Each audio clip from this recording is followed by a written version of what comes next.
podemos progresar entonces en nuestros trabajos. Hemos ingresado ya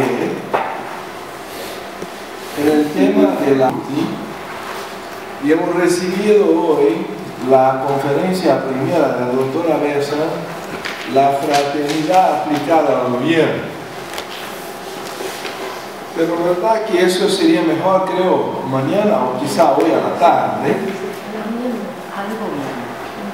para que se mantenga la secuencia de los subtemas.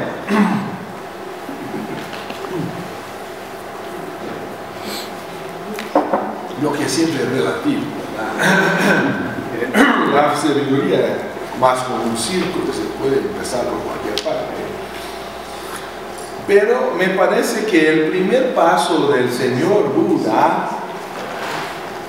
hasta el Nirvana le llamó una énfasis más científica, Samyak Drishti o recta visión. Y algunos preguntan, ¿visión de qué? ¿Percepción de qué? ¿Comprensión de qué? Porque son traducciones posibles para eso.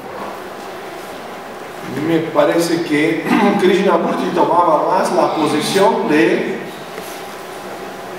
recta comprensión. Es verdad que todos los autores, Krishnamurti es muy budista, pero cambia los nombres. ¿Ah?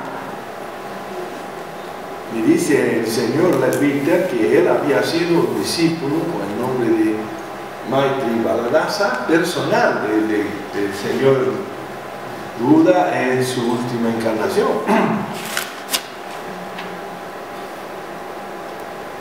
Maitri Baladasa quiere ser como servidor de la compasión, cosa parecida. Y después como Dharma Alankara en un bibliotecario de un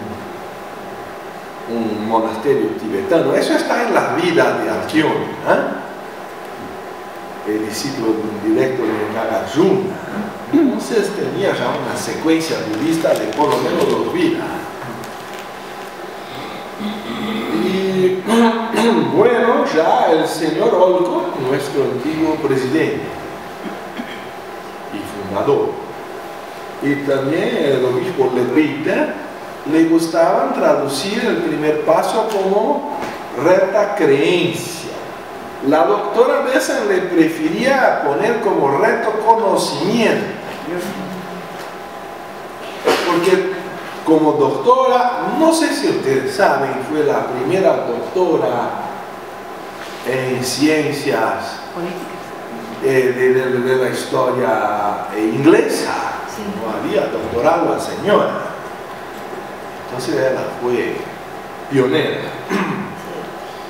Y bueno, ella sostenía tomar eso todo como una hipótesis. Y poner en la plática para ver si se comprobaba. La hipótesis existe para explicar un fenómeno que queremos conocer. Por tanto, la hipótesis es un conocimiento provisorio, tentativo, y por el experimento llegamos a la conclusión si la hipótesis es verdadera o no. Así funciona la ciencia. Entonces ella tenía una énfasis más científica, Olcott y Leadbeater tal vez más religiosa. ¿Creencia en qué? Creencia en el karma y la reencarnación. Eso está mismo en las verdades anteriores, porque el primer paso es el inicio de la cuarta noble verdad. Entonces, se imagina que la recta comprensión es de las 3 verdades anteriores, a saber que la vida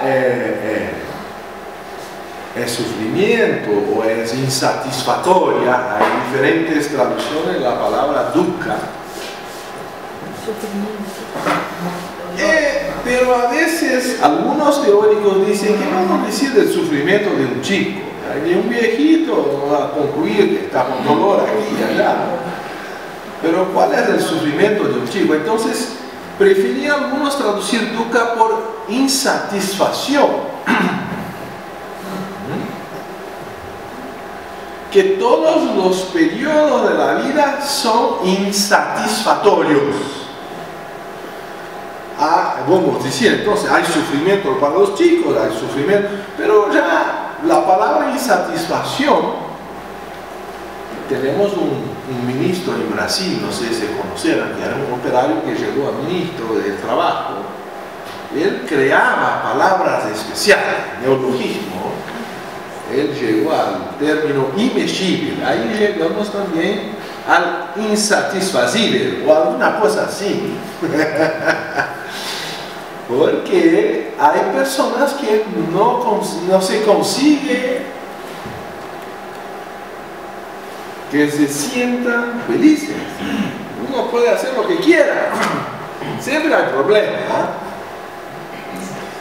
Entonces, yo creo que la cuestión del karma y la reencarnación, aunque sea preliminaria en los estudios teosóficos como hipótesis, es también preliminaria para hacer comprender el tema de la fraternidad aplicada al gobierno según el punto de vista de la doctora Bessa en su libro Ideales de la Teosofía. Y entonces creo que antes de llegarnos a este tema, tenemos que llegar a una comprensión de ese preliminario. Ayer hemos intentado tomar algunos puntos, pero llegaron preguntas importantes. Una de Viviani, cuanto a la... ¿Viviani o Viviana? Viviana. Cuanto a la cuestión del cambio humano, ¿sí? Cuánto uno puede transformarse a uno mismo. Y a mí me gusta una expresión sufi, que es un misticismo islámico, o si quiere, el lado esotérico del islamismo. Porque el Mahachohan decía, a ver cómo está traducido en español.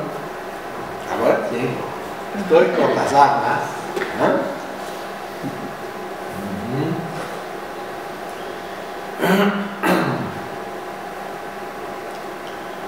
Él decía que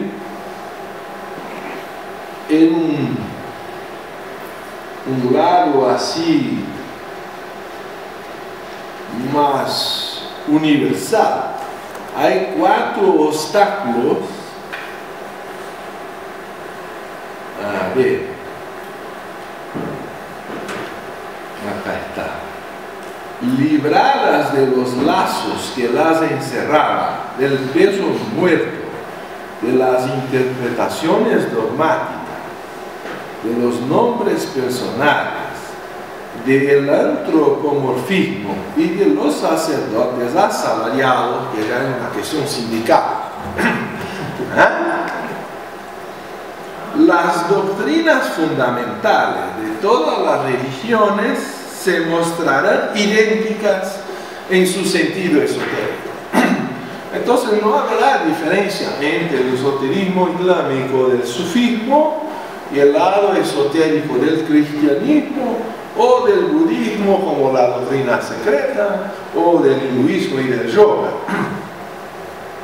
que es más como la línea de Compostaina. También le gustaba mucho a Nievesa, como vamos a ver. Este libro, Ideales de la Teosofía, fueron pláticas presentadas en India. Entonces tienen un punto de vista que considera lo preliminario de karma y reencarnación ya comprendido. ¿Verdad que aquí y allí hace una revisión? Pero si en portugués yo he acrecentado en esta edición un apéndice sacado de una misma plática que la planteó en Irlanda o Inglaterra, no me acuerdo, Y ahí se nota una diferencia de énfasis, porque el público era otro. Pero decía también el Mahachohan, entonces como conclusión, Osiris, Krishna, Buda y Cristo no serán más que nombres diferentes para significar la vida única y real que conduce a la beatitud final, al nirvana. El cristianismo místico, quiere decir, mismo antes de la fundación de la Iglesia Católica Liberal, el Mahachohan lo ponía a la existencia de un cristianismo esotérico, místico.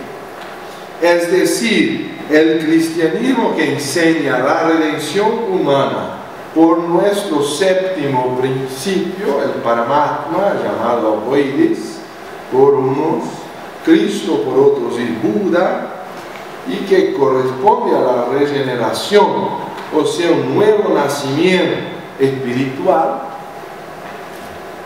algunos llaman de iniciación. Este cristianismo aparecerá como la misma verdad que el nirvana del budismo. Entonces es una visión de una universalidad extraordinaria que tiene el Mahachohan.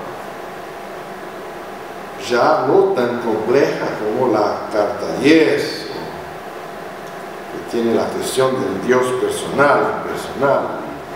Y bueno, eso sería una cuestión para uno mismo muy importante, porque en el cristianismo se perdió la idea de que el karma está arriba de Dios. Porque el Dios personal, el verbo, es de un sistema solar. Y hay reglas que están arriba de él. Y cuando se pone él como todopoderoso y arriba del karma, o que ni siquiera karma existe, ahí tenemos las cuestiones que están más complejas en el cristianismo, cuando se crea un Dios arbitrario, personal, y que juzga por las ofrendas que reciba para aplacar su ira, o como está en Génesis 6, 7,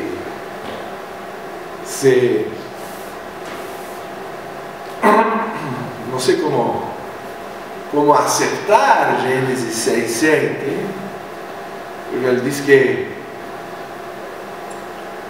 estaba desilusionado con el mundo, se quería entonces poner un diluvio universal, arrepentido de crear el hombre y los animales, quería destruir todo.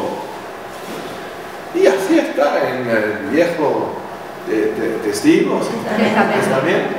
Ahí está. Entonces el obispo líder dice, hemos heredado un Dios personal de la tradición judaica, y eso no es bueno para el cristianismo, que era una reforma. Pero estas ideas están dentro de nuestro inconsciente colectivo. Entonces, cuando hablamos de un sistema que presupone karma y reencarnación, a veces tenemos dificultad. Por ejemplo, esta cuestión de Platón, de seleccionar el nivel de las almas, produce reacción en los cristianos. Partimos de un presupuesto que somos todos iguales, y eso es verdad desde el punto de vista espiritual. Pero también dice la señora Besa que la única cosa que se mira al mundo como es manifestado es diferencia. Y si vamos a ignorar que hay diferencias, toda vez que ignoramos un hecho, hay desilusión. Porque ignorar un hecho es una ilusión. Entonces hay diferencias, tenemos que administrarlas para que nadie perca la oportunidad de su evolución. pero no todos pueden ser el presidente de la República, y si le pusiéramos la persona incapacitada para la función, vamos a tener un problema. Eso es el tema de Platón, que los sabios es que deberían gobernar y no cualquiera. ¿Y cómo seleccionar los sabios? Entonces es el gran punto. Ahí está. Entonces el gran punto, tal vez la grande crítica que se puede hacer a Platón es esa. Muy bien, vamos a aceptarlo por hipótesis, que los sabios deben gobernar. ¿Cómo vamos a seleccionar a estos sabios? Entonces el tema de la fraternidad aplicada al gobierno de la doctora Bessa, en Brasil se dice que se toma la sopa por la borda porque es caliente. Entonces me aproximo con cierta prudencia, porque la cuestión es esta. Muy bien, lo aceptamos, que sea un sabio. ¿Cómo vamos a seleccionar? Entonces el primer punto eliminatorio he puesto ayer, que fuera como un sacerdocio, que renunciara el candidato a esta función, que renunciara a las posesiones personales. Eso ya es un cambio tan radical en relación a la política que conocemos hoy en el mundo, dicho democrático, cristiano, occidental. Bueno, ya no estoy hablando de situaciones orientales que son distintas, pero ya eso es un choque, ¿verdad? ¿Cuántos, en Brasil preguntaba ayer, cuántos de los actuales políticos se iban a someter a una donación de sus bienes? Y ahí hay maneras. En Brasil se tiene una palabra difícil de traducir, jeitinho. Una manera así, muy curva, de llegar a uno no quiere. Entonces, ahí hay mucho eso. Y es como un drible de fútbol, es como un Garrincha que dice que va a la derecha, va a la izquierda y ya, bueno. Las piernas de él eran curvas y lo ayudaba a hacerlo, porque ahí uno tenía la ilusión que iba allá y siempre iba para el otro lado y pasaba siempre lo mismo, pasaba por el marcador. Y bueno, dicen también que Dios habla recto por líneas curvas y ahí lo utilizan también eso.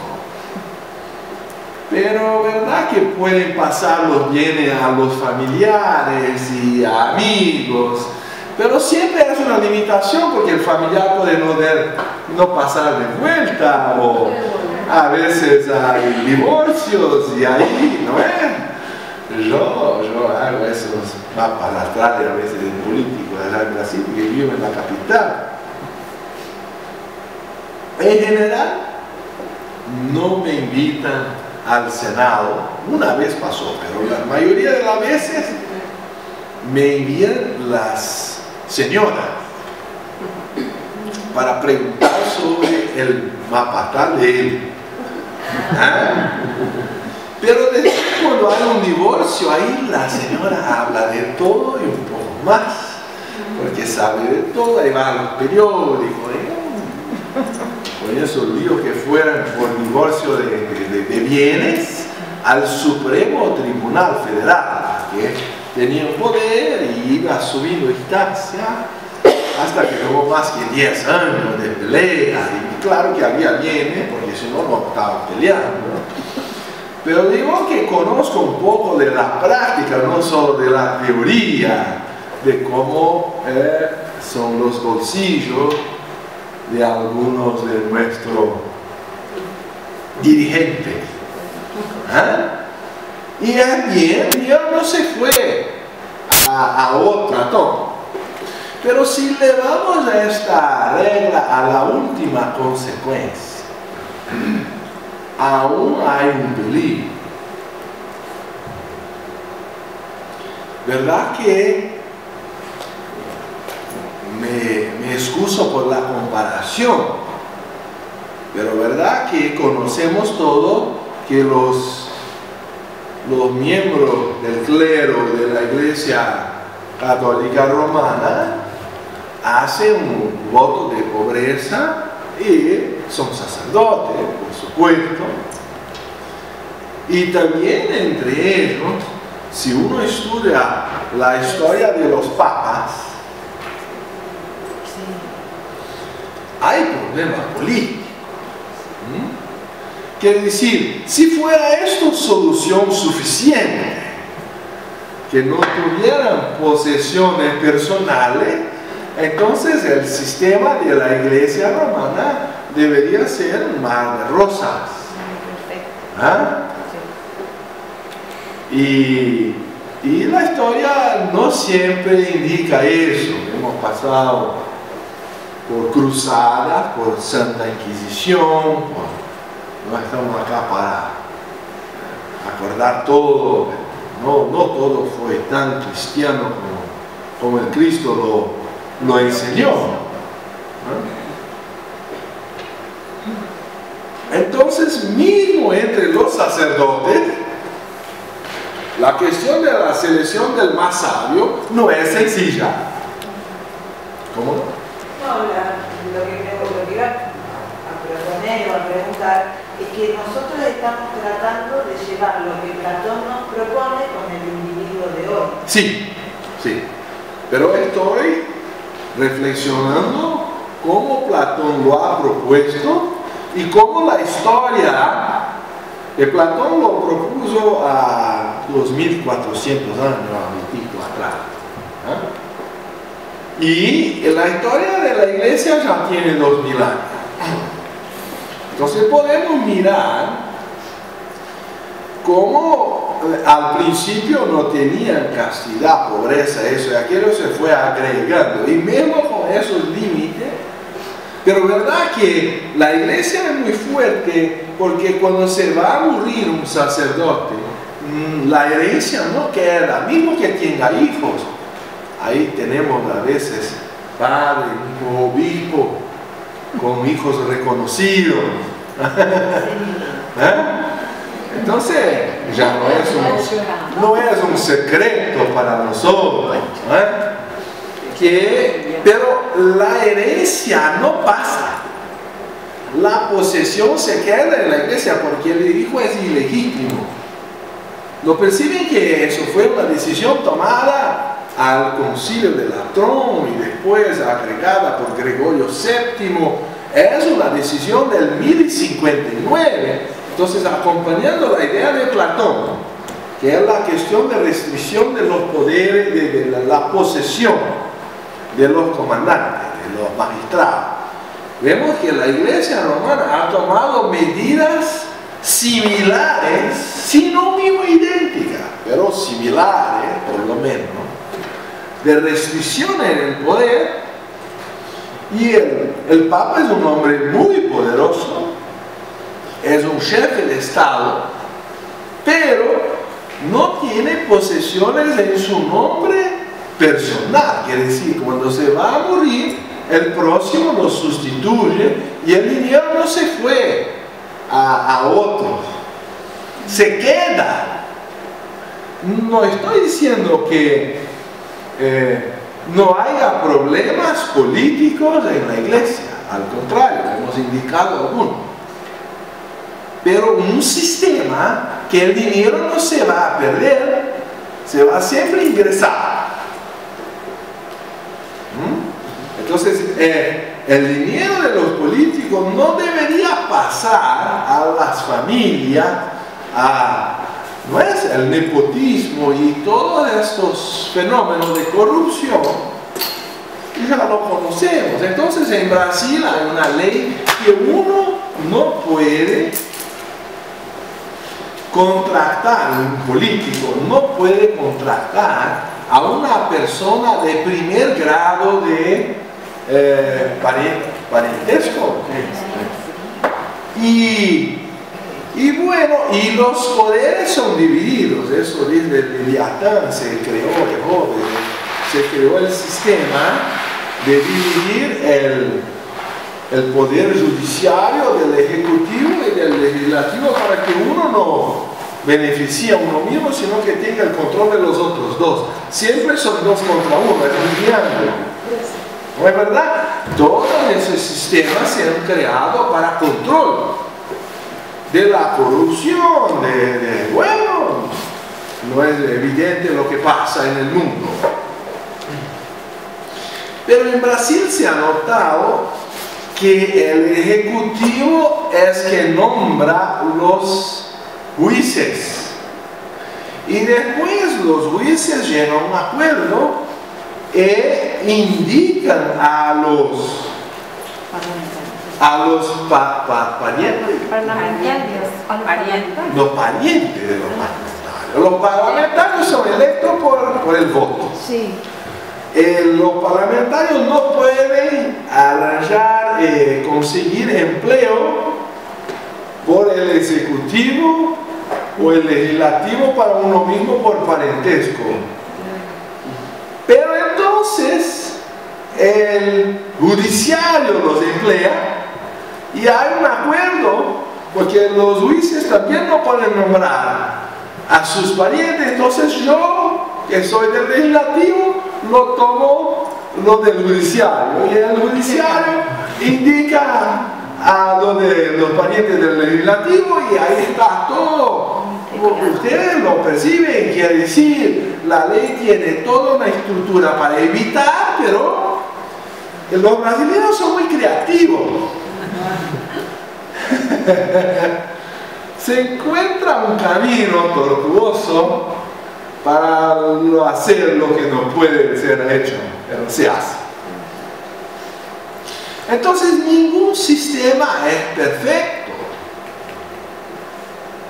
si no hay el desarrollo de la conciencia. Es por eso que la plática se llama de Platón a Krishnamurti, porque por la evolución de la historia uno puede tener un sistema perfecto, y aún si no hay alma de oro, mismo el sistema perfecto no tiene como encontrar los que no son incorruptibles y ponerlos al gobierno.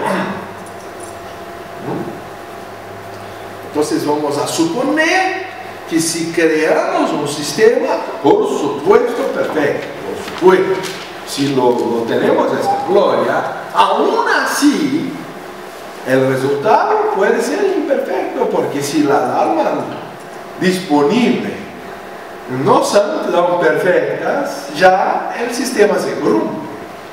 Pero aún peor es cuando el propio sistema ya induce a la corrupción.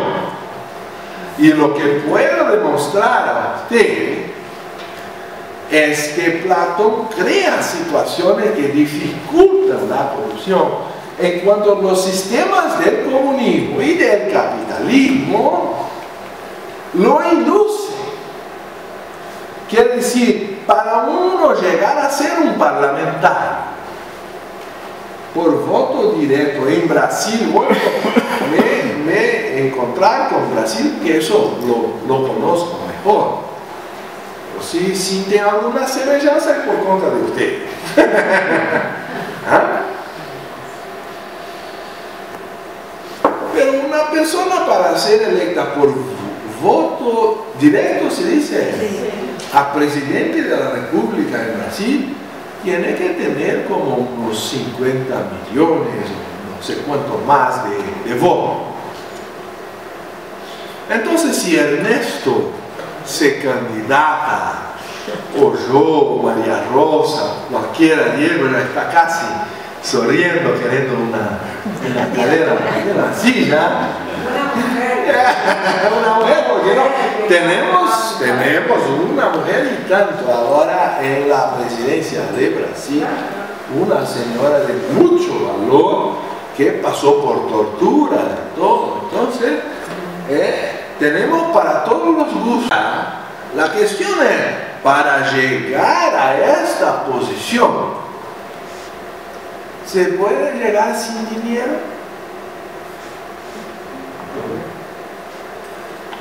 Hay que electoral, y eso necesita ya un partido, porque uno solo, vamos a decir, Krishnamurti consigue la naturalización brasileña, y ahí dije, ¿por qué no se candidata a un señor sabio?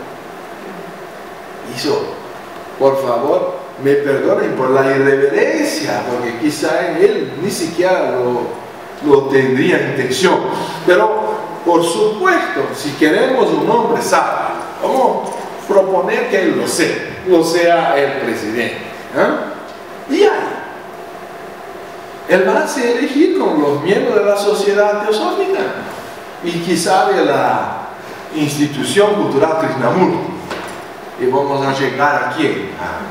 A 100, 200, 500, 1000, 10.000.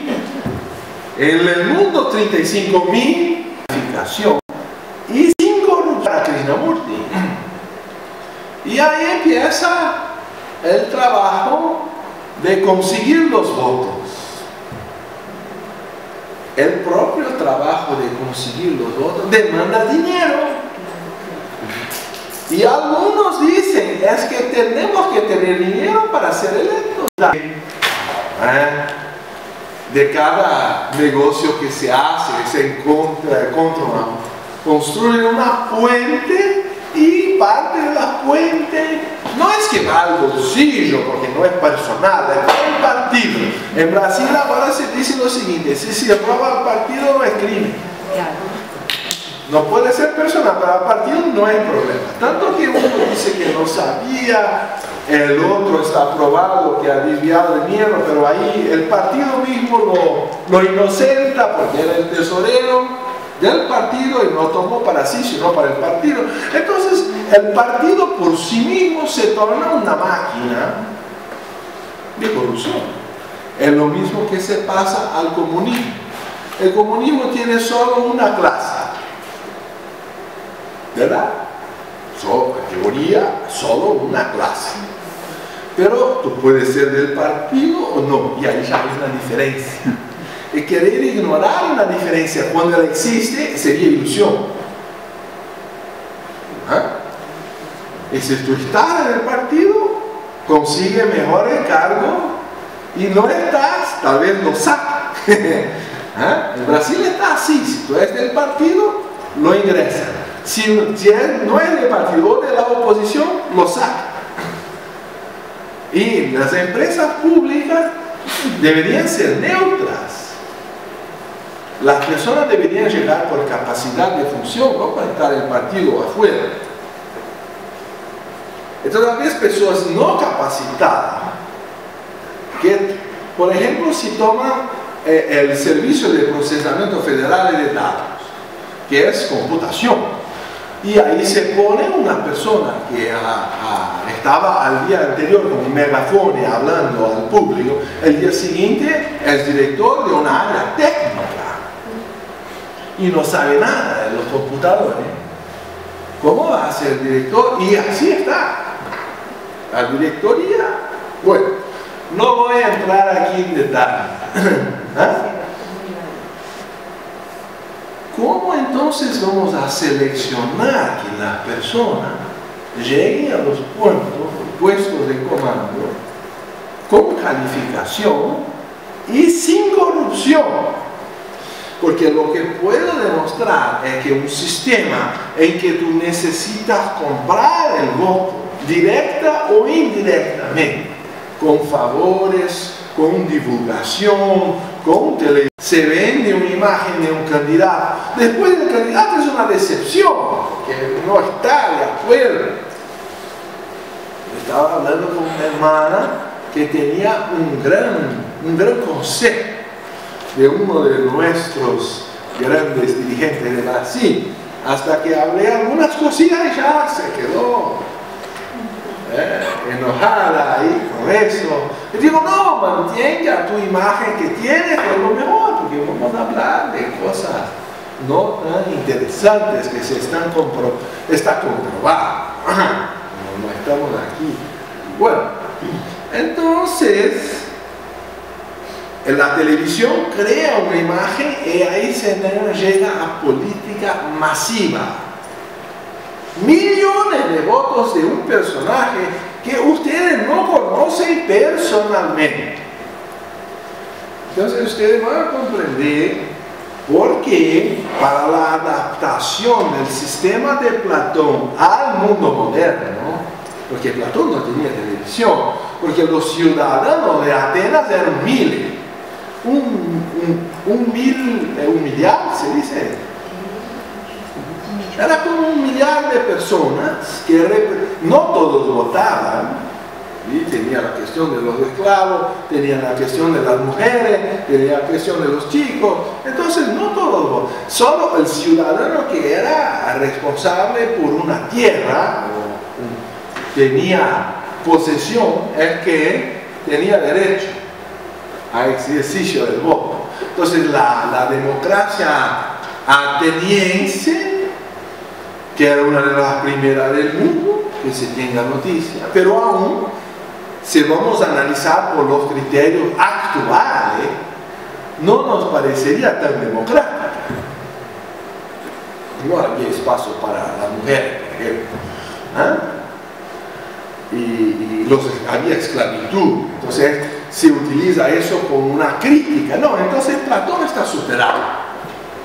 Pero tenemos que ver lo que de Platón es inmortal y eterno y lo que es fruto también de la situación de su época, que como no se puede, por supuesto, María ayer nos decía que había cosas que no son admisibles en el mundo moderno, por supuesto. Hay algo que es salvar de Platón, entonces vamos a arrochar todo fuera, pero Platón está.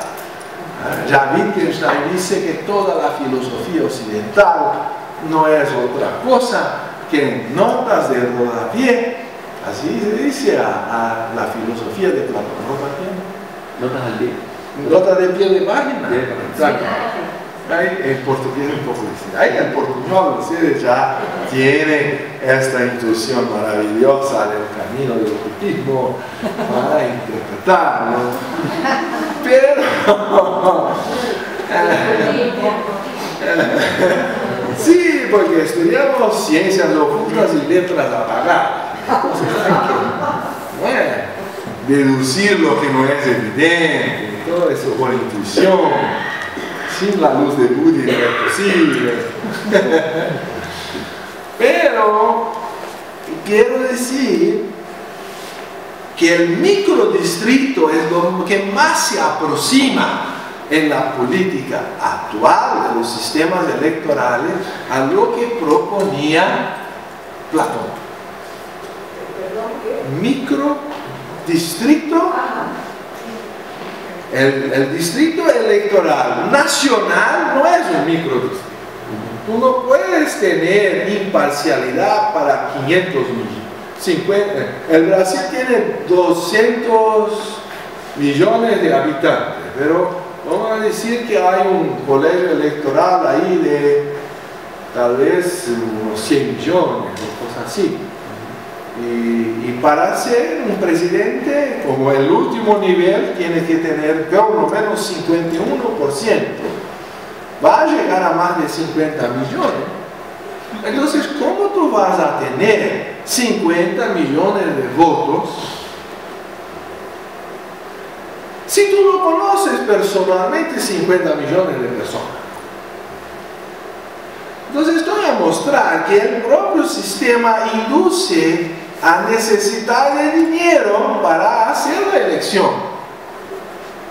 Y a lo mejor dinero del partido, pero entonces hay una selección interna del partido por los candidatos. Y ahí hay trámites que tal vez un Krishnamurti no sería electo internamente en el partido. Si uno va a ver las previas de los Estados Unidos, ¿cuánto ya se hace de previas antes del candidato estar declarado? Entonces, cuando llega el candidato a estar propuesto, él ya está seleccionado por un sistema interno. No hay libertad que Ernesto llegue a candidato, mismo que tenga el green card. ¿Ah? Ya está el green card, la cartera.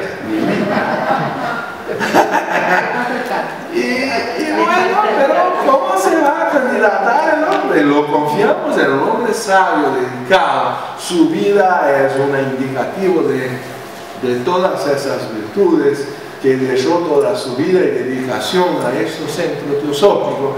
Y digo, ese es mi candidato ideal, ese es hombre incorruptible. Y ahí lo quiero, lo indico, pero ¿quién soy yo? ¿Quién somos nosotros? Vamos a hacer un partido teosófico con mil votos. Entonces el propio sistema del macrodistrito, que es la realidad, por ejemplo, de Brasil, es una democracia de macrodistrito, un distrito electoral de 6 millones de votos, es un muy macrodistrito.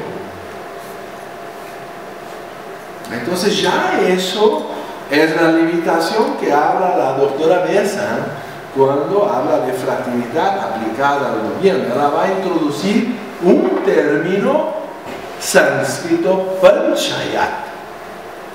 Panchayat era el gobierno de los sabios de una villa, de un pequeño círculo, ni siquiera una ciudad. Entonces lo identificamos para los términos actuales de ciencia política como un microdistrito, la manera como los antiguos regían sus propias actividades locales y regionales. No había televisión, la persona era electa porque todos conocían su pasado, porque era conocida en las personas de la vida. ¿Está claro? No necesitaba hacer una proyección de una imagen en la televisión. Ya sabemos quién es Ernesto. Su vida es un libro abierto y nadie puede dar mejor testigo de que la propia esposa. Entonces, si la esposa no encuentra mayores problemas, tampoco nosotros. Entonces es nuestro candidato.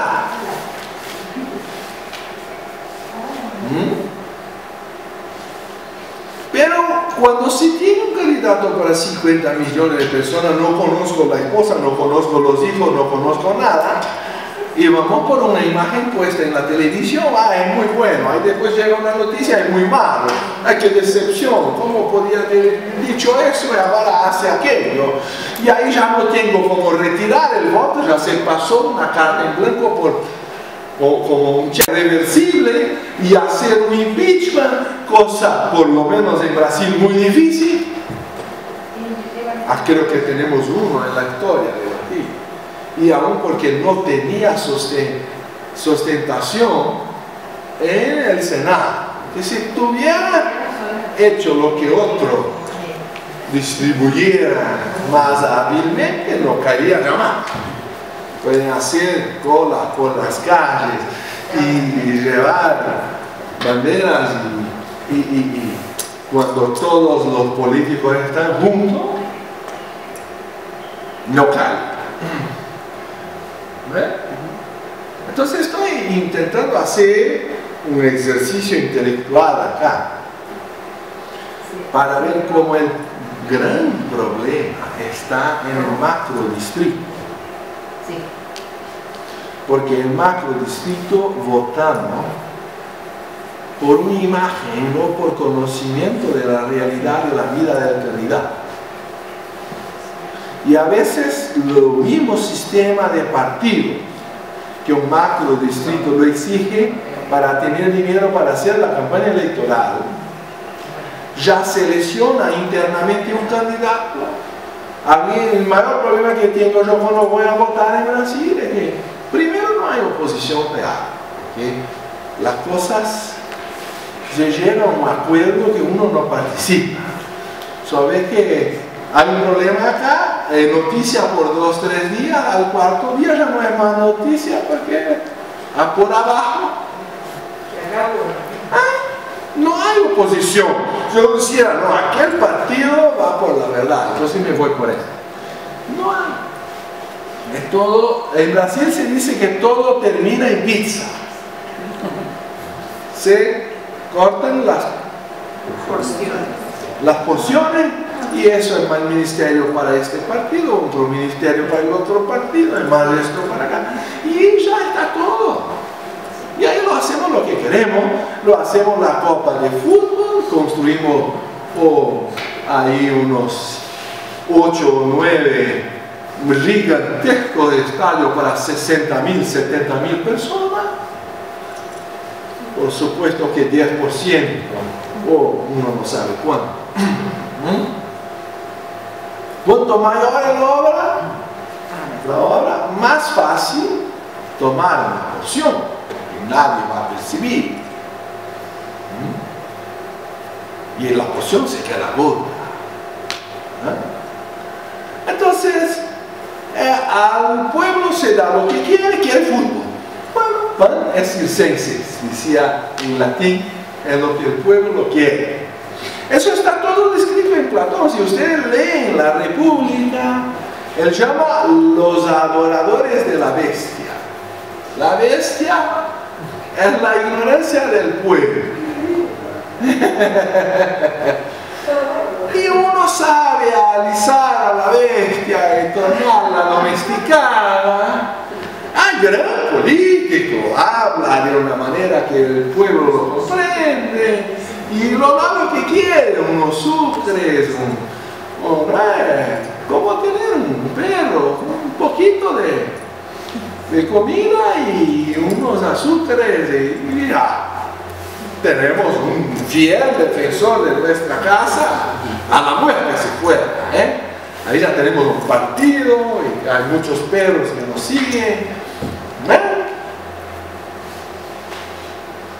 Pero no son personas que tengan discernimiento para hacer una escolla clara, para elegir. Siguen porque están recibiendo beneficios. Entonces, eso es la democracia conocida entre nosotros. Son pequeñas variantes de un país a otro, pero la verdad que el principio fundamental, el sistema induce a la corrupción, tanto en el sistema capitalista de voto directo, cuanto en el sistema comunista, porque es de uno único partido. Cuando tú tienes uno único partido, ahí surge otro problema. Y es lo mismo que tiene la cuestión de la iglesia. La iglesia, a bien decir, no tiene partidos y no distribuye renta a los asociados. Quiere decir que crece siempre porque no hay ni siquiera como herencia salir. Entonces es una institución muy poderosa administrativamente hablando. Tiene un banco propio, el Banco Ambrosiano. Y bueno, no vamos a entrar en la cuestión del Banco Ambrosiano, ¿no? Pero y así funciona, pero sigue la línea de Platón. Entonces van a decir, bueno, si son sacerdotes, si no tienen posesiones personales, ya llenan las condiciones de la República y serán todos sabios. Entonces, esas reflexiones entran por nosotros, que no todos tienen la misma claridad para hacer, no todos tienen el mismo discernimiento para elegir, y a veces mismo teniendo el discernimiento, no tienen la información para elegir, recibieron una imagen en la televisión. Entonces, por todo esto, estamos en el sufrimiento que nos encontramos. Y la solución que parece más adecuada, como vamos a ver en los días que vamos siguiendo, y quizá hoy a la tarde vamos a ingresar un poco más en esta cuestión de fraternidad aplicada al gobierno, es la idea que tenemos que nos conocer como hermanos. Se crea un microdistrito, porque ahí hay condición de elegir al estagio, ¿verdad? Entonces, no que sea perfecto, ¿no? Porque ahí aún hay que elegir entre los disponibles. Y el problema mayor es este. Entonces, si lo disponible, el material, si uno lee las cartas de los maestros, y vienen como la sociedad teosófica, dicen, fue inspirada por los más sabios, pero ¿cuáles eran las disponibilidades que ellos tenían para elegir discípulos?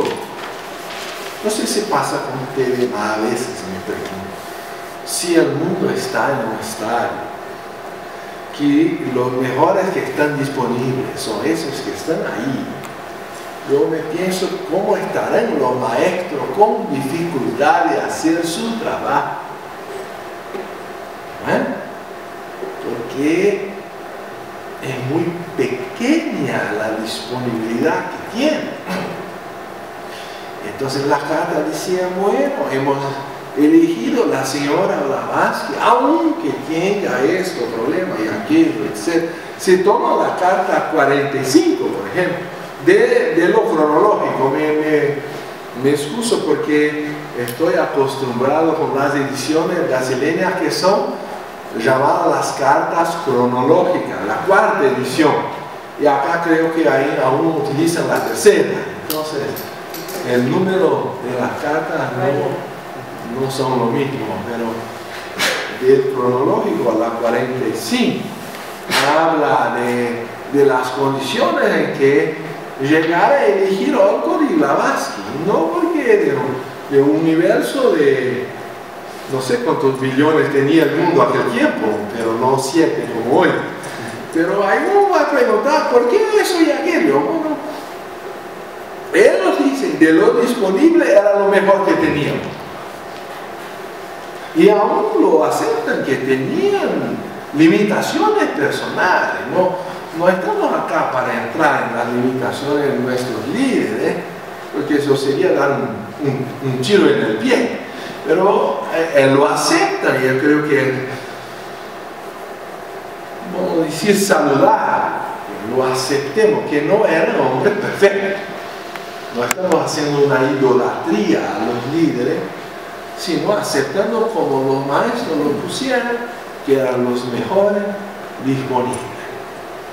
Y así, a lo posible, se creó la sociedad teosófica. El maestro dice en esta carta, que llamo 45 por el cronológico, el maestro M, él decía, bueno, es que los que impulsaran, inspiraran la fundación, están un poco, no sé si digo desilusionado o decepcionado, no atingió, él dice, todo lo que esperaba, pero aún así ha hecho buena acción por la humanidad. Pero si uno mira la manera, y él decía aún, si fuéramos nosotros los fundadores directos, tal vez tuviéramos menos errores, pero aún así tendríamos dificultades. Entonces quiere decir que el mundo, que la humanidad está en un estagio. Yo tengo un amigo que es espírita, se dice espiritista, y él es un poco firme en sus posiciones. Quiero decir, no todo espiritista necesita interpretar así, pero él lo toma. Entonces el médico y de Virgo, muy crítico, y dice, bueno, que el estadio de la humanidad en el planeta Tierra es de una colonia penal para trabajos forzados, y que estamos todos a pagar carne, quebrando piedra, resgate kármico, porque uno mira en la realidad. No quiere decir que me alineo por todo, pero La verdad que a veces pienso, quizá él tiene razón, porque estamos con muy cortas disponibilidades de personas dedicadas a lo espiritual. Y cuando siguen la religión, muchas veces quieren una silla en el cielo, quieren una compensación, una salvación personal, lo que dice el macho, que no es el caso. Él ya en el primero, en el segundo párrafo, él dice que y aquí que el coronel Olcott, cuyo único fin es despertar del budismo, puede ser mirado por un hombre que trabaja en verdadero sendero teosófico mucho más que cualquier otra persona que busque satisfacer su deseo ardiente de adquirir conocimientos ocultos, que es lo que es muy atractivo para muchos en la vida de Blavatsky y la sociedad teosófica, en los poderes de clarividencia de Dresden, el Ví. Entonces, él llega a decir, no es la resolución individual de alcanzar al nirvana, cumbre suprema de todo conocimiento y sabiduría absoluta, resolución que en definitiva no es más que un heroísmo superior y magnífico. Es el buscar desinteresadamente medios mejores de hacer seguir a nuestro prójimo el buen camino y de llevar la mayor cantidad posible de nuestros semejantes a que aprovechen de ello lo que constituye al verdadero teósofo. Entonces, si buscamos solamente el conocimiento oculto para nosotros mismos, ya no somos los verdaderos teósofos.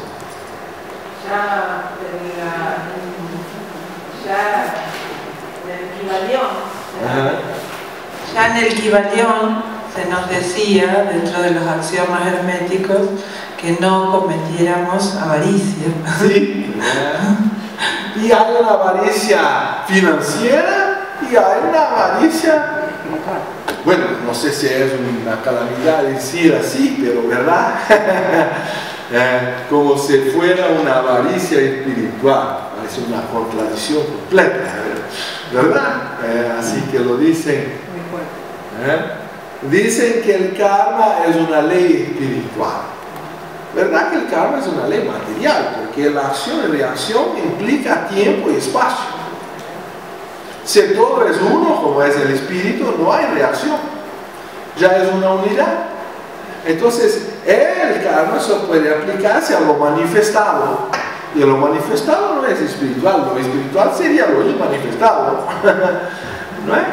Entonces, decir que el karma es una ley espiritual a la última consecuencia, o que hay evolución espiritual, porque si el espíritu está fuera del tiempo, entonces no puede haber evolución espiritual. Él siempre es lo que fue y será, él no cambia. Entonces es contradictorio decir que hay evolución espiritual, que karma es una ley espiritual, pero si decimos que es una expresión del espíritu en el mundo manifestado por una justicia, vamos a decir una justicia divina, una teodicea, ahí tal vez estemos más coherentes con el concepto. Y ahí entramos con la cuestión del sistema platónico. Crear un sistema que administre la diferencia del estadio evolutivo para que haya espacio para todos y no se excluya a nadie, pero que se tenga un reflejo de las leyes del espíritu en la materia a lo posible cuanto a las almas disponibles en un país, en un ¿no es verdad? Entonces, como decía muy bien el señor Krishnamurti, La izquierda, a final de cuentas, es la continuación de la derecha, su forma modificada, y si la derecha tiene sus fundamentos en valores sensoriales, la izquierda no es más do que una continuación de los mismos valores con diferencia apenas de grado o expresión. Entonces, en verdad, estamos tratando casi de la misma cosa, porque las dos líneas, la llamada derecha y la llamada izquierda, están basadas en materia de fraternidad espiritual. No hay la visión de una proyección de leyes espirituales, entre comillas, si lo aceptamos la expresión, del karma, del dharma, decimos que se va. Y por supuesto, lo sostengo, que cuanto más lejos estamos del reflexo ideal de lo divino en lo humano, más sufrimiento habrá. Y cuanto más cerca un sistema puede reflejar las leyes llamadas espirituales en el mundo manifestado, vamos a tener menos distorsiones. No que sea perfecto, porque ahí la perfección dependería del desarrollo del alma. Eso no es sustituible. Un sistema no puede sustituir la vida que lo anima. Y la vida que lo anima son las almas que viven y la disponibilidad espiritual que tienen a su tiempo, a su ubicación. Entonces no estamos aquí para no pelear que este sistema es lo máximo y resolución de todo, como algunos que venden aquellos tónicos que hacen curaciones desde de las uñas enclavadas hasta la queda de los pelos, que solucionan todo. Porque es verdad que no es tan sencillo solucionar si no hay evolución espiritual, y al contrario va a decir incluso al propio Jnanadasa, señor Jnanadasa, en este magnífico libro Teosofía Práctica. Él dice, eso me gustaría tener también en español, Teosofía en el Estado, el último capítulo de su libro. Él empieza, es un libro magnífico, ¿tiene traducción? Teosofía Práctica, porque siempre dicen que somos teóricos. Entonces acá tenemos un libro, en inglés por supuesto, pero tiene acá ya la traducción en inglés, y tiene el mismo nombre, Teosofía Practical Theosophy. Y si necesitan, lo consigo copia, por supuesto.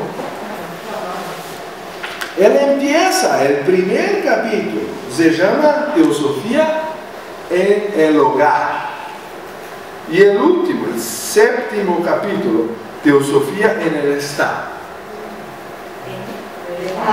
Estado. Muy bien.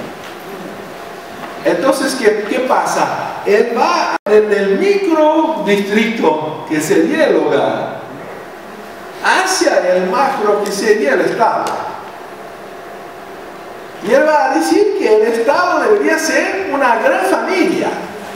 Eso sería una fraternidad. Ahí vamos a ver que el problema pasa a veces que ni siquiera en el hogar conseguimos poner la teosofía en práctica. Ahí me acuerdo aquel maestro sufio. Deben conocer, por supuesto, que cuando era más joven quería cambiar el mundo. Él va a hacer la gran metamorfosis, va a ser el salvador del mundo, el libertador, no sé. Ahí se involucró en todo lo que había de actividad para eso, por la política, por la religión, por aquello, no sé, no entra en detalles del cuento. Pero dice el cuento que a la mitad de su vida resolvió entonces casarse, tener un matrimonio. Lo que se queda subentendido es que ya el mundo ya lo consideraba no tan fácil de transformar, y entonces iba a crear un pequeño mundo ideal. Por uno se va a casar, es una emoción muy especial. Después se crea una célula familiar, vamos a decir un microdistrito. Y ahí lo creemos, bueno, el mundo es el mundo, no hay como decir que concertar, no hay como, no es, la situación es caótica, pero entonces dentro de mi hogar va a ser diferente. ¡Qué maravilla! Todo color rosa. Aquí el dolor no va a penetrar, aquí por supuesto he utilizado todo mi discernimiento para elegir la mujer ideal para tener a mi lado, y ella por supuesto también, ¿no es? Porque no hemos casado con la carabina a la nuca, no es, fue una escopeta, no, supongo que fue una libre elección. Estoy muy poético hoy. Muy romántico.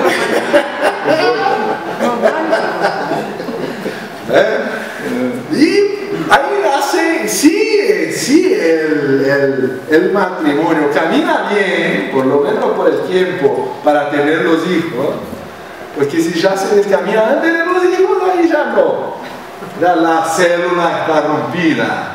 Pero vamos a suponer que aún, besitos acá y allá. Ustedes han conocido el Puig, Alfredo Puig Figueroa, de Cuba. No resisto tener un momento de recuerdo. Él decía que el casal, el matrimonio recién enamorado, llegaba a la, ¿se llama heladería o dónde se comen los helados?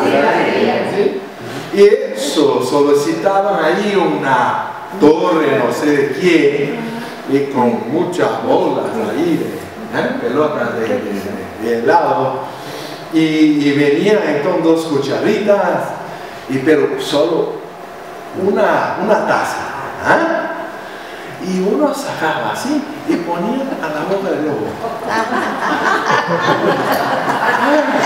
Es una armonía increíble, inquebrantable. Ese se llamaba el primer estadio. Ahí dice que había un segundo estadio que ya entraba en la heladería, que solicitaba la misma taza en una torre, no sé de qué, ahí. Pero ya 2 cucharadas, hasta ahí todo igual, pero uno ya ponía su propia boca porque comía más rápido, si no el otro va a comer más que yo. Entonces, quien llega primero come más. Y ya había, pero aún era todo muy comunitario, el misma taza. Ya había un descenso que ya para no tener problema, ya solicitaban 2 tazas separadas. Porque uno quería esto sabor, aquel quería otro flavor, y ahí ya que uno reclamaba que no quería eso y aquello, y ponía más azúcar de eso, que no quería. Entonces mejor ya tener 2 tazas. Y bueno, no voy a continuar por eso, porque hay muchas cosas que se van después se separando. Hasta el punto que algunos se cierran la heladera por la mitad. He encontrado uno en internet que tenía la casa cerrada a la mitad. Eran casas de madera en Filipinas o Indonesia, no me acuerdo. Tenía una foto, no sé cómo quedó el baño, porque una casa tan pequeña solo tenía uno. A mí se quedó sin. para mí, ¿cómo se queda a la mitad del baño? ¿Cómo se va a sentar ahí? Entonces, lo que quiero decir es que este señor Sufi, al final de la vida, se dedicó a transformarse a uno mismo. Lo que quiere decir que probablemente llegó a la conclusión que mismo en el hogar no triunfará mucho con sus ideales de transformación. Él llegó a la sabiduría de que la transformación empieza en uno mismo. Eso es Krishnamurti hasta la última consecuencia. Bueno, ustedes son el mundo, nosotros somos el mundo. La transformación es en uno mismo. Quiere decir que Krishnamurti toma el otro extremo de decir ningún sistema es suficiente, ningún sistema va a resolver, ningún método. Pero ahí, ¿verdad? Me excuso en decir que si radicalizamos, nos quedamos sin sistema en nuestro país. Y sin sistema va a llegar el más fuerte, el más rico, la ley de la fuerza. Lo que pasa es que Blavatsky también ya lo dice eso en la clave de la teosofía. Blavatsky, Sí. en la clave de la teosofía, cuando se le pregunta acerca de la política, ella se abstiene. Sí, sí. Porque con la calidad de individuo, Claro. digamos que no se puede hablar. Sí, bueno. Ahí leímos ayer del propio libro de Clara, que ha hecho magnífica traducción ahora el grupo de la sección argentina. Pero verdad que si radicalizamos la posición espiritual, no tenemos sistema ninguno. Si radicalizamos la posición metodológica, vamos a llegar a la ilusión de que un sistema ideal resuelve todo. Y creo que la verdad debe ser encontrar por la media entre esos dos extremos. Entonces así que estamos proponiendo que haya un estímulo, una estructura que ayude al despertar espiritual, pero que no se quede ilusionada que la estructura en sí misma va a ser solución a todo. Porque empezamos queriendo cambiar el mundo, después quizá vamos a intentar crear un mundo ideal en nuestro hogar, y al final, quizá más maduro, vamos a intentar realmente transformar a uno mismo. ¿No es así? Entonces, el libro de Gina Arjadasa es una maravilla, porque él empieza a mostrar cómo se puede intentar llevar la teosofía práctica al nivel del hogar.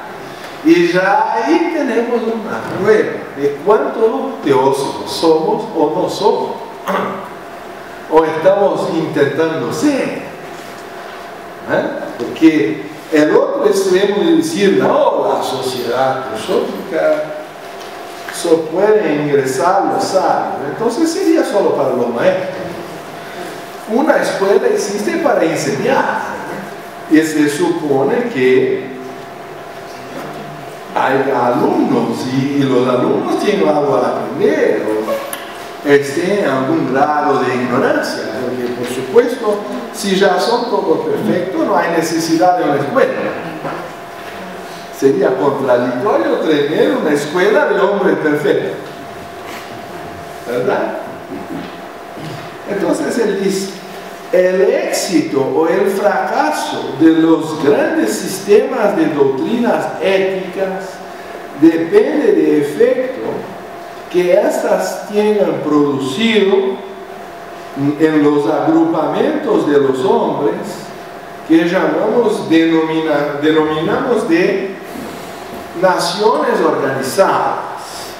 Si los hombres son las unidades constituyentes de la organización social, el valor de un ensinamiento ético pasa a ter para un individuo, está indisolublemente conectado a su aplicación en la comunidad que el individuo hace parte.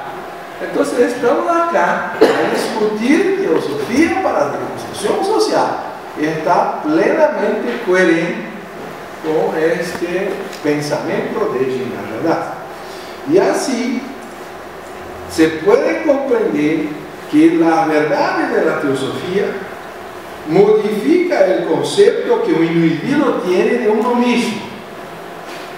Y de igual manera, la concepción que constituye el verdadero estado, considerado desde el punto de vista teosófico, modifica profundamente la actitud del individuo con su vida entre sus semejantes. Pues, ¿qué es el Estado moderno hoy? Habemos de decir que en líneas generales él difiere muy poco de una tribu. ¿Tribu se dice? Sí.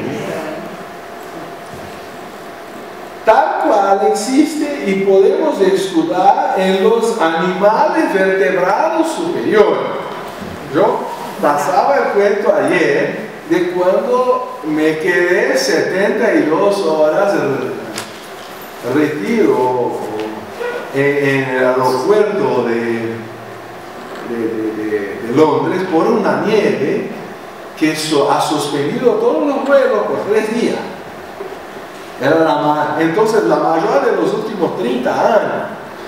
Era una calamidad, no había condiciones. Entonces, la primera cosa que encontré fue un grupo de brasileños que se encontraron por la comunidad de la lengua. Ya estaban en el mismo vuelo, venían de Brasil y se sentían aislados contra un desconocido que era la situación en que nos encontramos. Nos ligamos como si fueran perros, surge un liderazgo natural, tenemos un bien común, dormíamos abrazados a las valijas. Teníamos que nos proteger a nosotros mismos. Uno se quedaba vigilante en cuanto los otros dormían. Creamos una comunidad espontánea, que era como una tribu, ¿verdad? Él dice, los estados actuales no difieren mucho de una tribu, tal cual existe, y podemos estudiar en los animales vertebrales, como por ejemplo, chacales y lobos. ¿Lobos se dice? Sí. Como perros o lobos. Entonces va a decir, defienden sus propios intereses, no están interesados en la humanidad. Tiene guerras, se gasta $1 millón por minuto en el mundo en armas, solo para esa supuesta protección recíproca, que en verdad no es protección, porque ahí está el peligro. Nosotros tenemos hoy más miedo de una bomba atómica de un terrorista de lo que del Vesubio o de una tsunami, que son accidentes naturales. La verdadera posibilidad de extinción de la raza humana está por lo atómico y por las armas biológicas, que podemos, hay muchas teorías.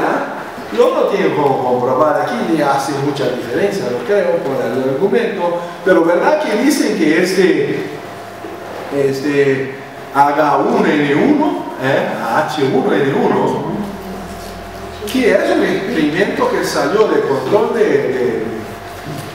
de arma biológica en algún laboratorio que no viene al caso.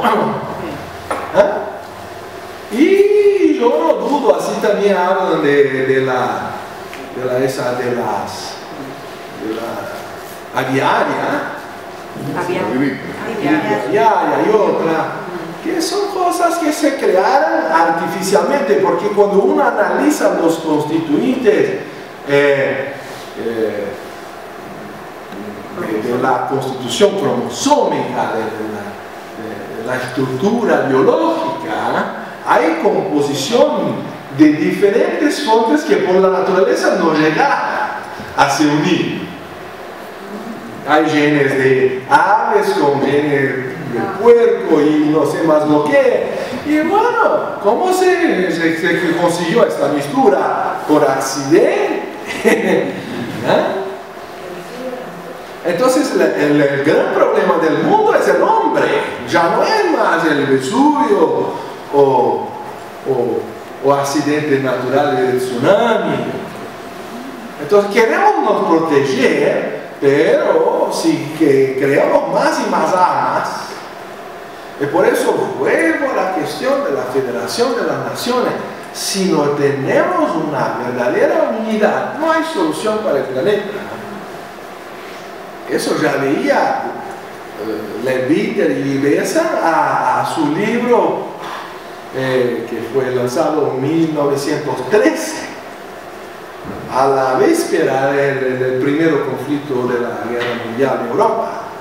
Empieza ahí 1914, ¿no? Y se torna entonces mundial. Debía decir, bueno, son todos locos estos autores, querer una unión del mundo si ni siquiera tenemos Unión Europea. Él preveía primero la Unión Europea y después la del mundo, una como consecuencia de la otra. Y Krishnamurti dice lo mismo, con otras palabras, en su libro La cuestión del imposible. Él lo coloca como una pregunta. ¿Y por qué demora tanto la Unión Europea? Mira que él se falleció en 1986, la Unión Europea solo se pasó a realidad en 93. Entonces él se anticipaba a la historia con la pregunta, ¿por qué no viene la Unión Europea? Eso también yo creo hemos seleccionado acá como un pasaje de Krishnamurti. ¿Dónde se queda? Lo pregunto en ese libro, La cuestión del imposible, y me gustaría tener el honor, si no lo han leído, no solo de hacer la sugerencia, sino por lo menos leer un párrafo. La pregunta: nosotros somos una minoría, un grupo insignificante, quiere decir numéricamente. La gran mayoría en la India, en la Asia, en ciertas partes de Europa y América, anda realmente con hambre. Y decíamos que se van a morir 40.000 chicos hoy, y no es noticia. Lo peor, no ni siquiera es noticia. ¿Qué influencia puede tener para toda esta gente lo que estás diciendo acá?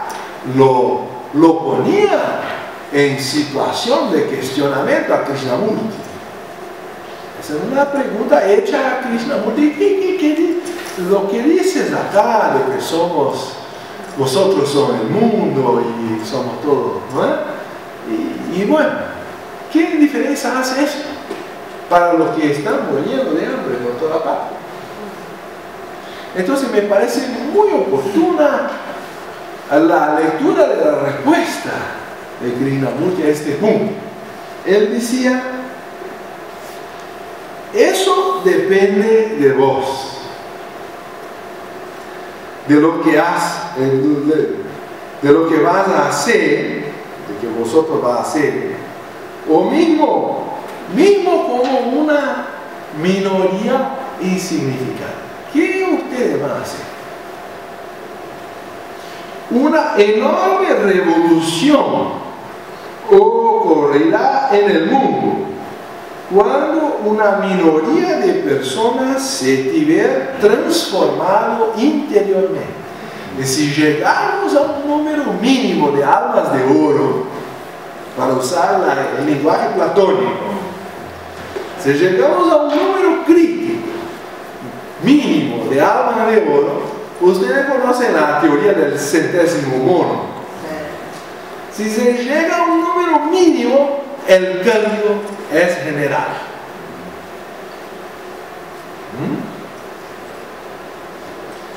Preocupado con las aflicciones del mundo, la pobreza, la degradación, el hambre, pero ¿qué puedo yo hacer? Lo que puede hacer es o adherir, conectarse impensadamente a una revolución externa, como decía ayer, dejar las armas. Entonces, vamos a las armas, ¿no? Esa es la revolución tradicional, como se dio en la revolución francesa, que acabó un mar de sangre, o la rusa también, o la cubana que se fue al paredón no sé cuánto, o las de derecha también que hay, no voy a lembrar lo que pasó acá en Brasil y ahí a la cercanía de Chile, mejor no lembrar, no necesitamos. Y ahí él dice, o se va a conectar, adherir, no sé, aún impensadamente, a una dada revolución externa, intentando despedazar la actual estructura social, que vamos a suponer está errada,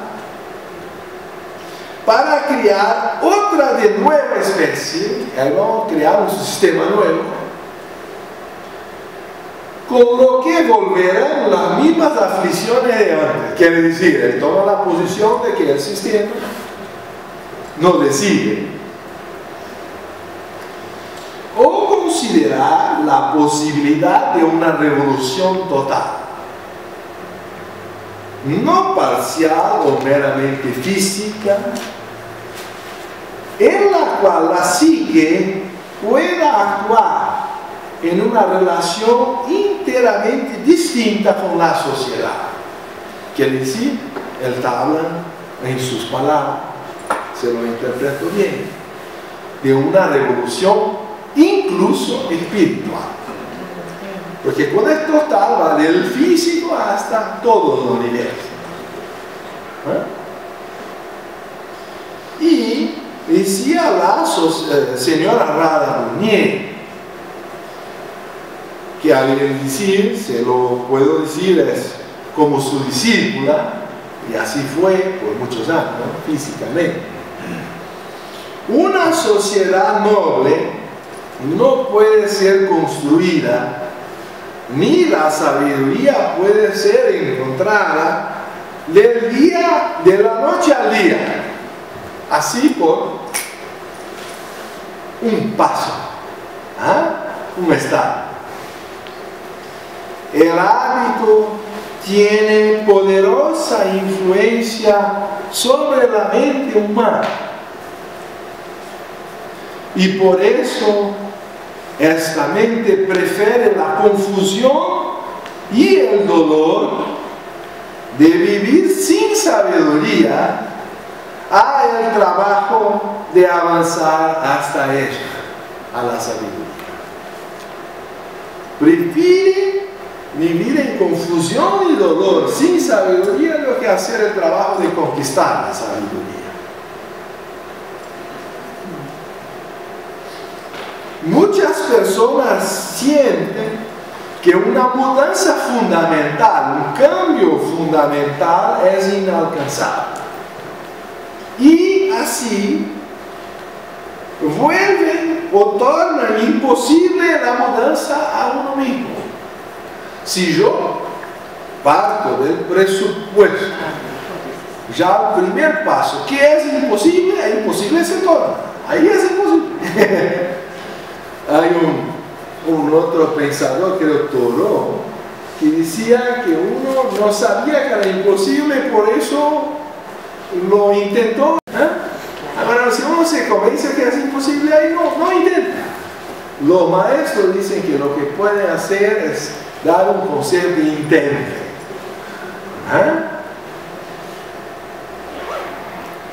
Una nueva energía barrerá, ¿cómo se dice eso Barrera. Sí. Bueno, Barrera. Pues, lo digo, no tiene nombre que es distinto. Ahí arriba. Una nueva energía bajará para lejos las telas de araña de la sociedad, si por lo menos unas pocas personas fueran suficientemente audaces para abrir camino en una nueva dirección de la sabiduría y vivir de un modo, de una manera distinta, diferente. Entonces, otros van a ver que lo que ellos consideraban imposible fue de hecho alcanzado, y también irán a seguir por esta nueva dirección. Entonces, si un número crítico de almas de plata o oro realizan un cambio microdistrital, se puede poner en estas palabras, entonces el mundo va a ver, como decía, con palabras insuperables, creo, para nosotros, el señor Mahachohan.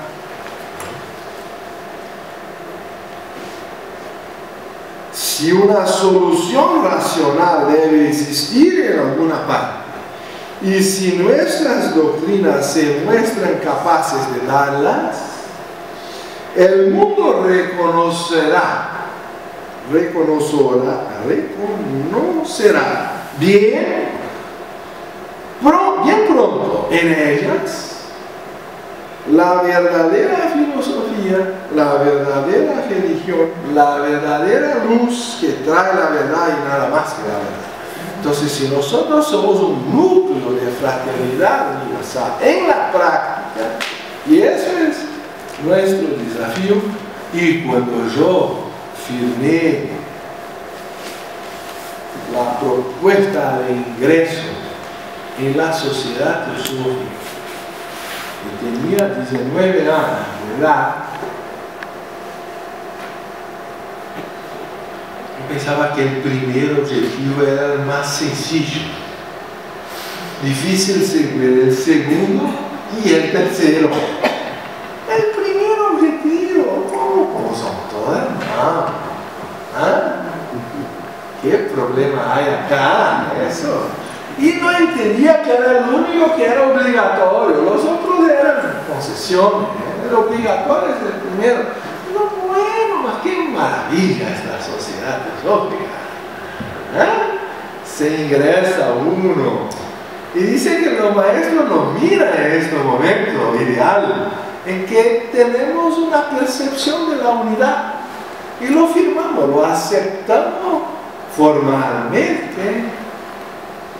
Y que eso está raro en la humanidad, que él lo mira, hay uno que lo firmó. Era un momento búdico de intuición.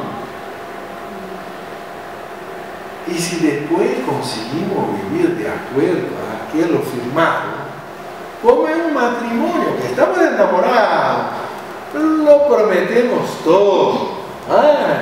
En la salud de la dolencia, en la tristeza, en la pobreza, y bueno, es una maravilla. Y hay alguien que dice que si fuera cosa buena no necesitaría testigos.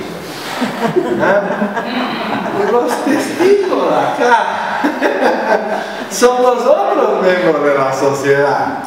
Somos todos los que hemos firmado estos papelitos. Somos unos testigos de los otros.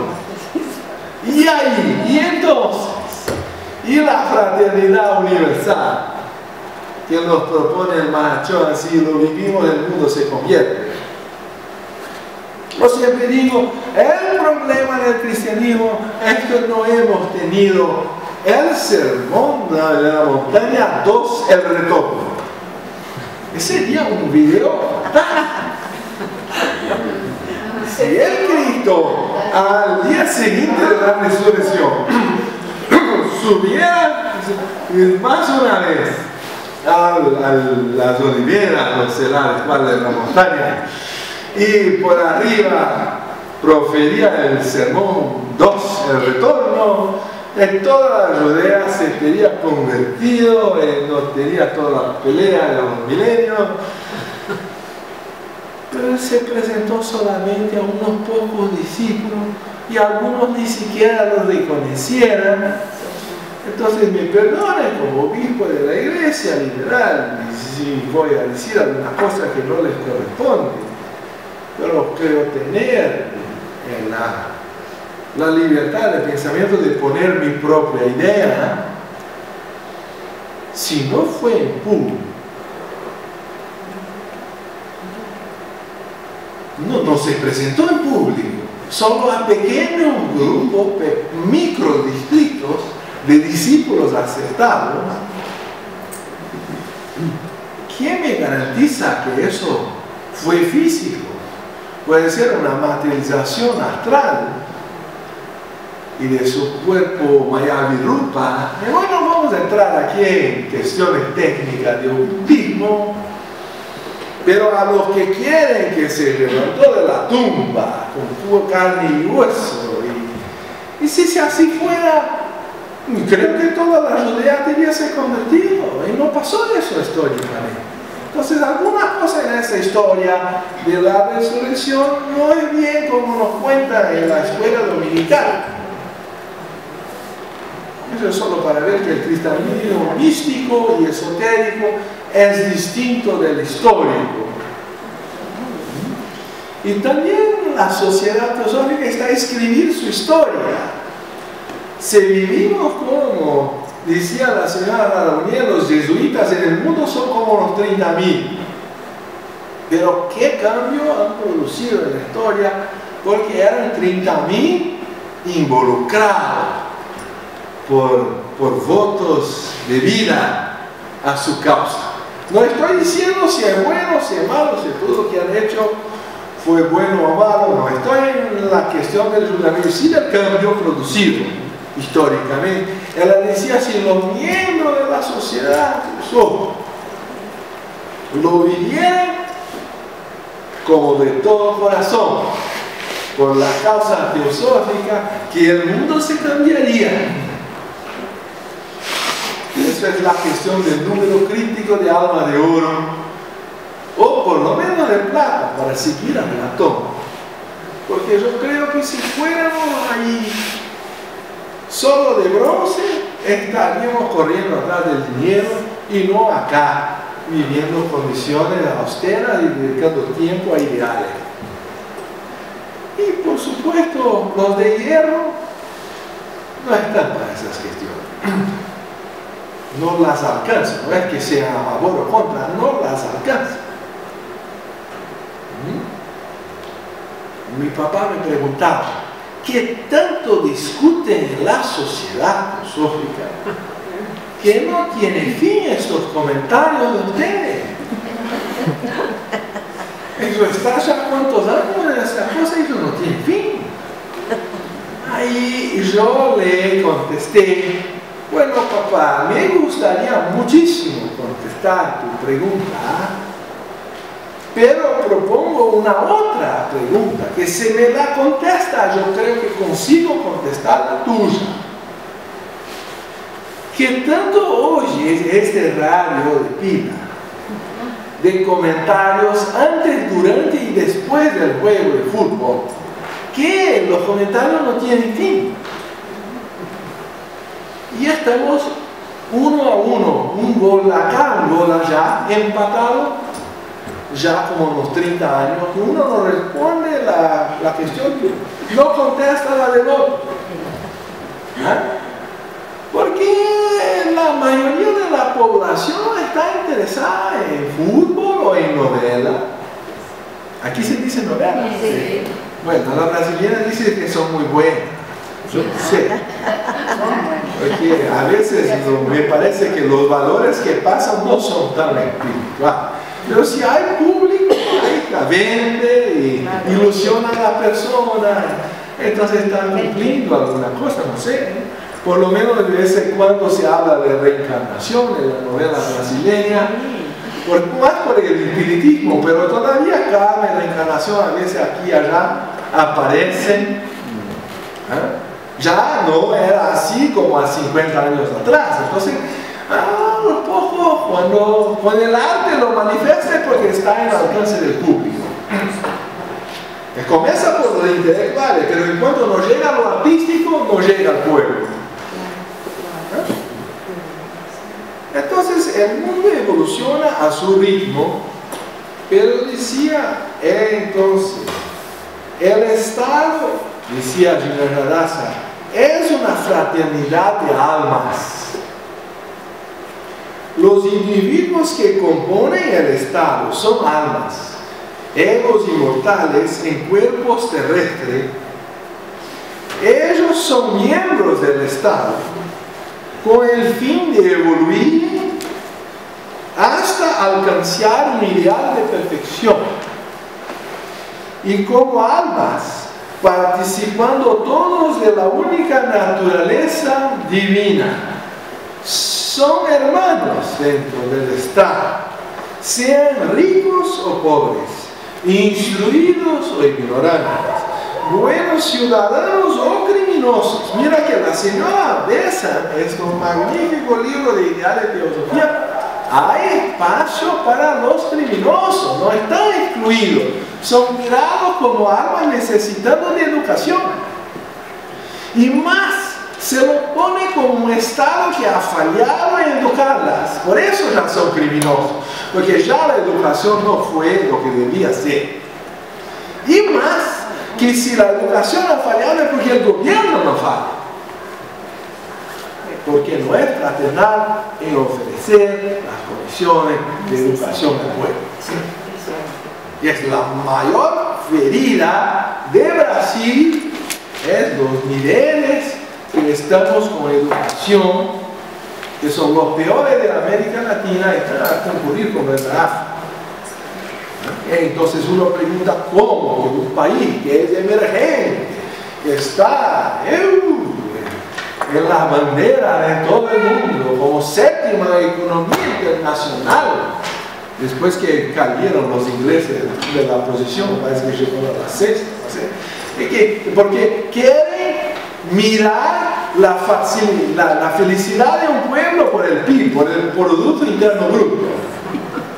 Pero eso no refleja la realidad de hambre, de sufrimiento, de miseria espiritual por la drogadicción, por la prostitución, por la criminalidad, por la violencia, porque se mata uno, como veía yo al periódico de San Rafael, se mató un chico de 14 años por un celular.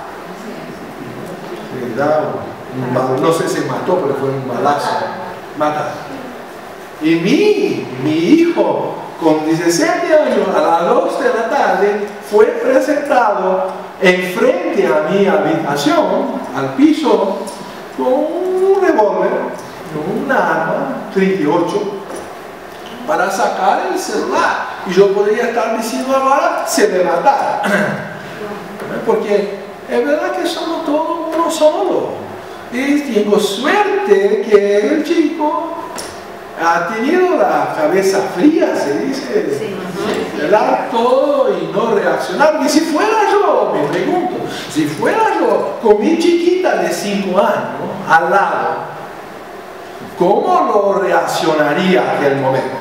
¿Cómo se pondría mi instinto de protegerla? Quisiera, no sé, que no hacía una locura cuando vi a la chiquita amenazada así. No sé cómo reaccionaría. Quiere decir, estamos todos involucrados en una violencia. ¿Y cuál es la respuesta de la sociedad teosófica?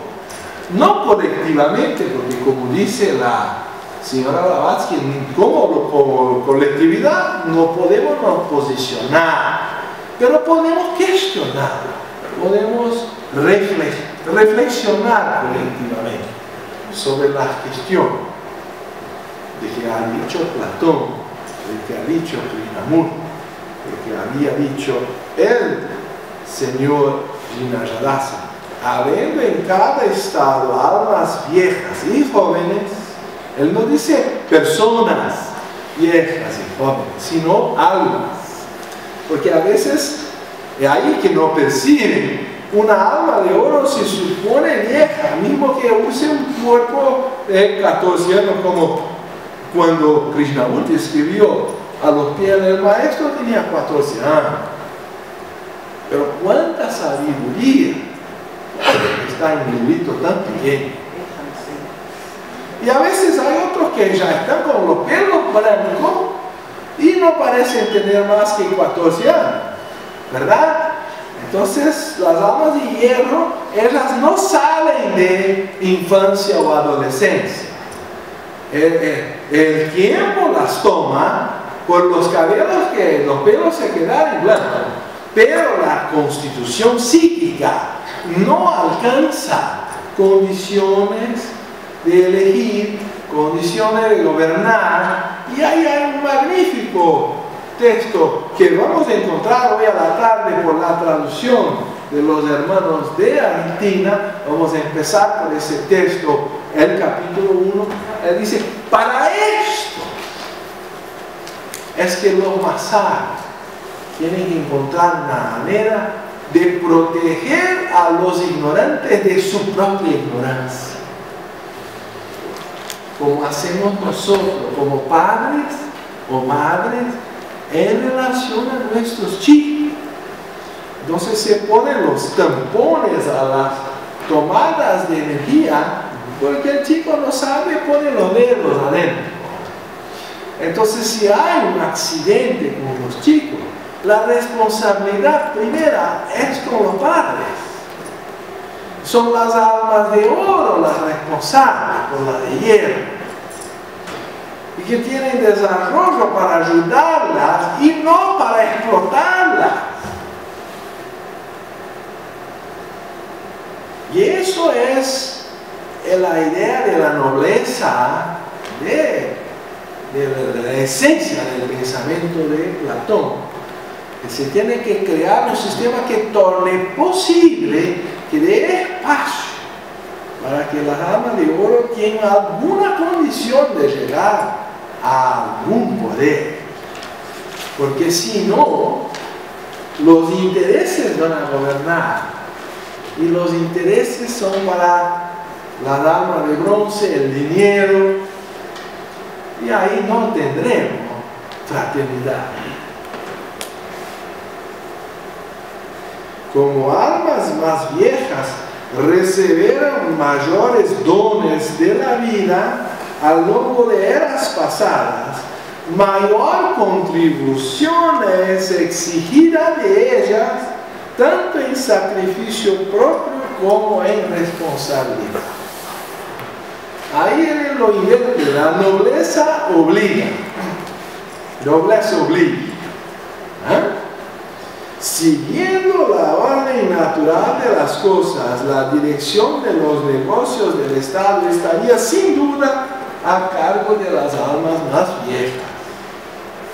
No importa que en un Estado el poder esté en manos de una monarquía, de una oligarquía o de una democracia, porque cuando el Estado comienza a ejercer sus verdaderas funciones, los asuntos son dirigidos por una aristocracia compuesta de las mejores almas, esto es, de las más viejas y capaces.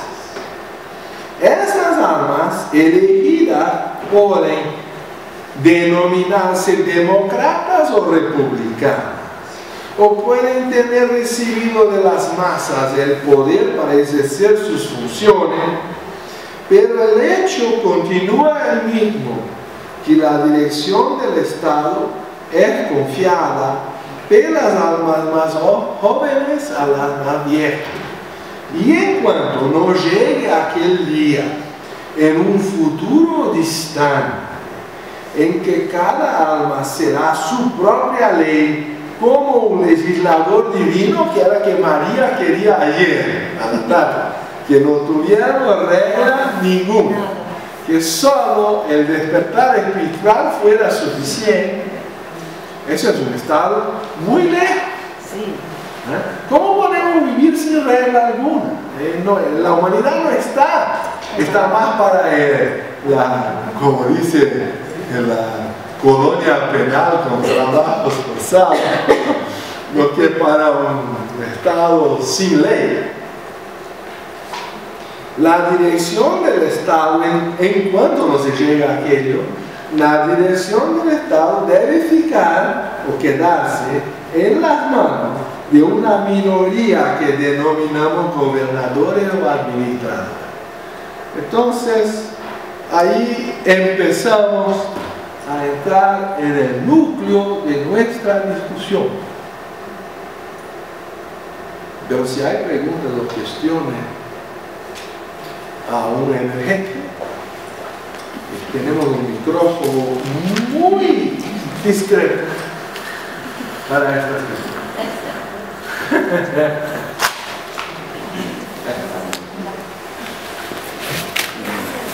Un anuncio. Por favor.